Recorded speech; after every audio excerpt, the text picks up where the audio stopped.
Learn to be super successful. Subscribe to my channel, Meathead. Congratulations. Thank you. For the Hall of Fame. Thank you.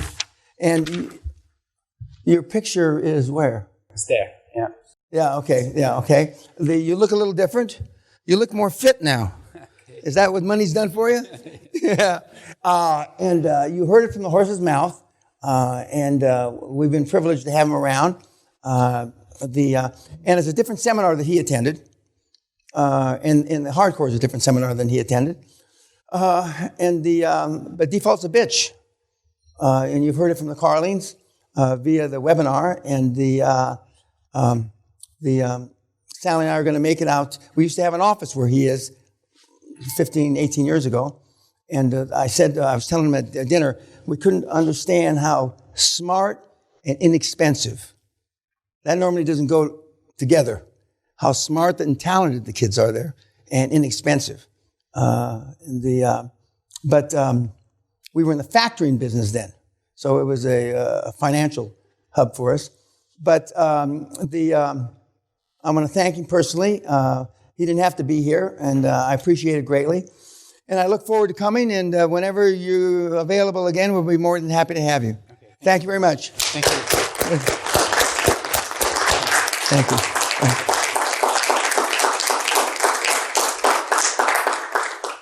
Thank you. It's a great honor. And, thank you. Good luck, guys. No need it.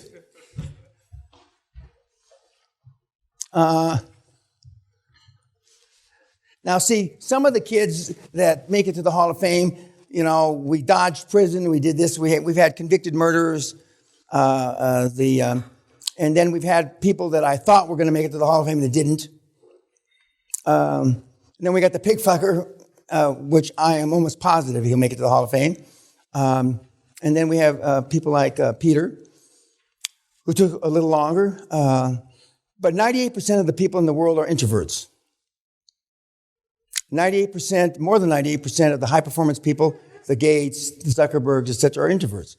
Steve Jobs and a few like that aren't introverts. But very few of the high-performance people are extroverts like me. Very, very few. And in the beginning, as I said, people say, well, I can't do QLA because I'm not Dan, whatever.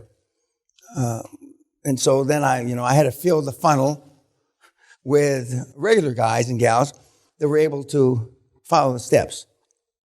It was easy to fill the funnel with people that wanted it. But the people that wanted it and were able to perform at that level with the sacrifices were two different, universes. And now the seminar and the results that the seminar produces are not outstanding. They transcend outstanding.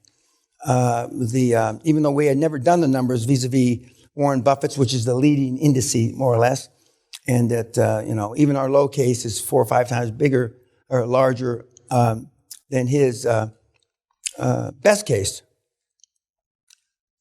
Nothing's going to change.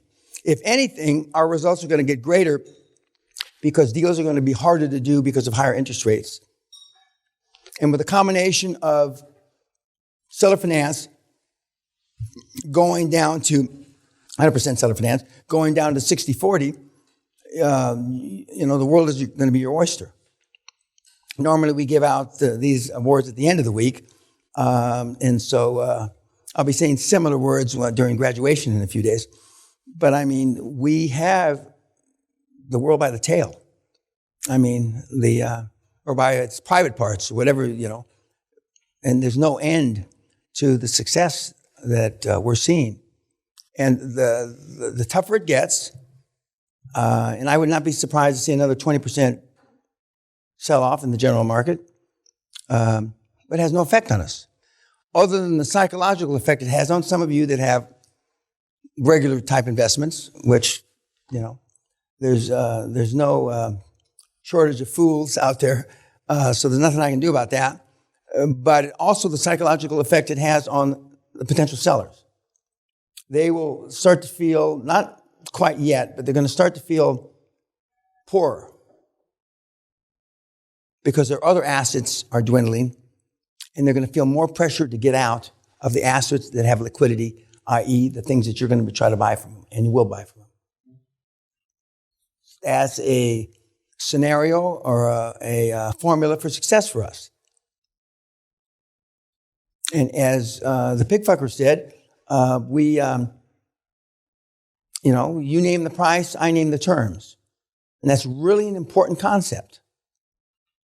Because when they name the terms, meaning shoving it out,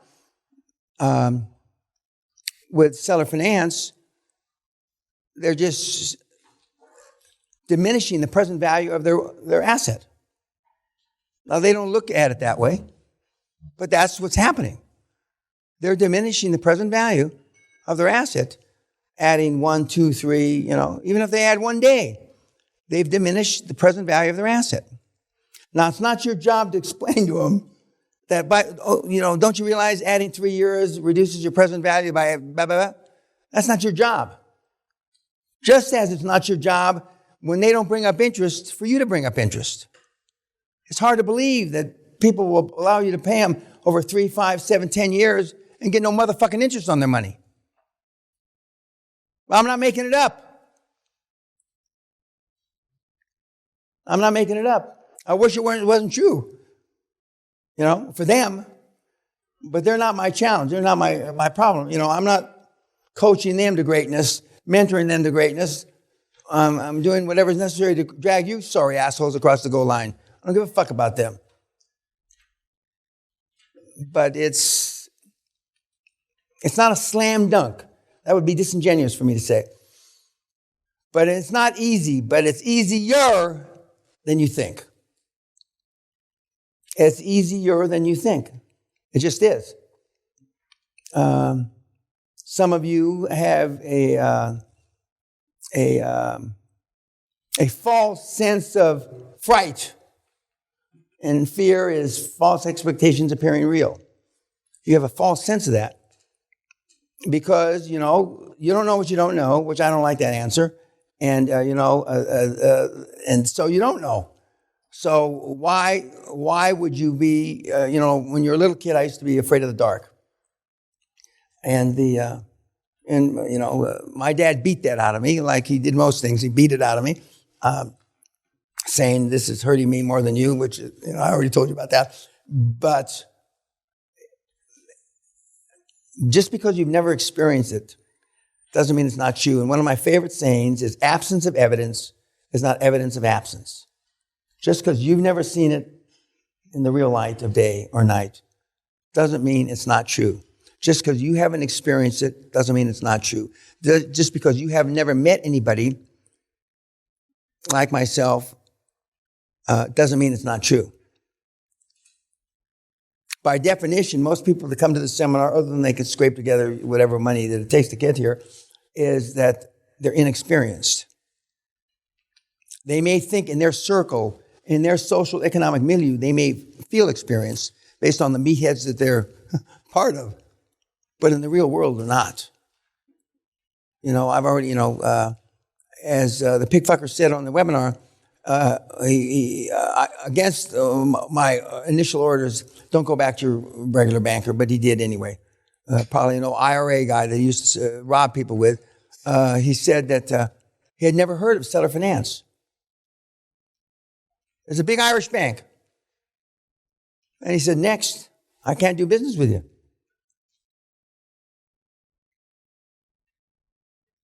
Seller finance, seller's notes have been around forever. This model is no money down house flipping model on steroids. That's what this model is. And house flipping has been around a long, long time.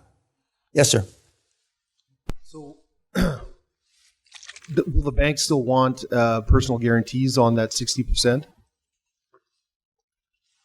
We'll talk about that later. But the short answer is yes, but you're saying no. A guarantor is a fool with a pen. A guarantor is a fool with a pen. As Jason Nagy from Australia, Adelaide would say, you got to hold your nerve, and we're going to hear him in a couple of days. But you're so used to signing, you just sign. I haven't signed a personal guarantee in 35 years. Donald Trump hasn't signed, this isn't concrete, but Donald Trump, Elon Musk, et al. Haven't signed a personal guarantee since their first deal. Since their first deal. In my neighborhood, and I think I told you this already, when you paid off your 40-year mortgage or 30-year mortgage, whatever it is, they had a mortgage burning barbecue where my fucking relatives would burn their mortgage in a barbecue, and I used to say, that's the only proof that you've got that you own this fucking house. It's not, the house was like my house, the shows there, you know, in front of the clapboards. Nothing to brag about, but shit, it's the only piece of paper you have. And they're burning it. That's where I come from. That's where I've come from. And when my grandmother, we moved her out of her house that she'd lived in 50, 60 years, and I fixed it up and we sold it off. This is a long time ago. She wanted to know how, because she had burned her mortgage when she paid it off. She wanted to know how. I'd already sold it, collected the money, and gave her the money. She didn't know that. How did you sell the house without the mortgage? I got a copy of the mortgage, which you can do. You go to the state and you go through all this horse shit. She was afraid that I was going to get in trouble for bank fraud or something because I couldn't prove that I owned the house anymore because she had burned it. And all the fucking bandejo neighbors and, you know.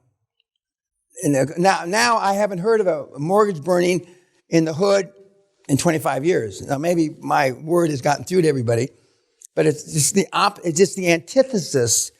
It just proves up that these fucking people, most people, not dissimilar to maybe your parents, don't know shit.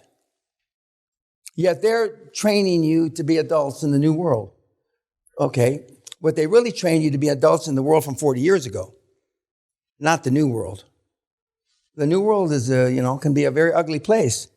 And now there's all kinds of ways to defraud people with, by tapping into your bank accounts, et cetera, et cetera. But, and tapping into your phones, your cell phones that you get emails on.